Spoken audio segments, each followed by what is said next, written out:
Hi, இது என்ன வீடியோனா breakfast video தான். ஆனால் பிரேக்ஃபாஸ்ட் வீடியோ வந்து வீட்டில் இல்லை. இன்றைக்கி நாங்கள் ஒரு ஃபங்க்ஷன் போயிருக்கோம். என்ன ஃபங்க்ஷன்னா எங்கள் நாத்தனார் பேர குழந்தைக்கு வந்து புண்ணியாதானம் பண்ணுற பேர் வைக்கிற ஒரு ஃபங்க்ஷனு. ஸோ அதுக்கு நாங்கள் போயிட்டுருக்கோம். வீடு வந்து ரொம்ப தூரம், ரொம்ப லாங் வீடு. போய் ரீச் ஆனதுக்கப்புறம் காலையில் வந்து புண்ணியாதானம் பண்ணி முடிச்சிட்டாங்க. அதுக்கப்புறம் எங்களுக்கு டிஃபன் கொடுத்துட்டாங்க. தோசை, இட்லி, பொங்கல், வடை அதெல்லாம் சாப்பிட்டு முடிச்சதுக்கப்புறம் ஒரு 12 மணிக்குள்ளே தொட்டில் போடுற ஃபங்க்ஷனை தொட்டில் போட்டு பேரும் வச்சிட்டோம். அதெல்லாம் முடிஞ்சு அதுக்கப்புறம் நாங்கள் உட்காந்து லஞ்செல்லாம் சாப்பிட்டுட்டு அதுக்கப்புறமா மத்தியானமாக நாங்கள் அங்கேருந்து கிளம்பி வந்தோம். நல்லா வெயில், பயங்கர வெயிலுங்க.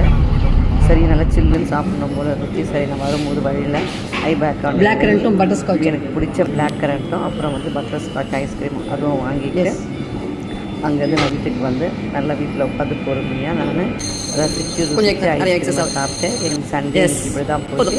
எங்களோட பிரேக்ஃபாஸ்ட் வந்து ஃபங்க்ஷன்லேயே முடிஞ்சிட்டு. டிஷ்யூ போட்டிங்க.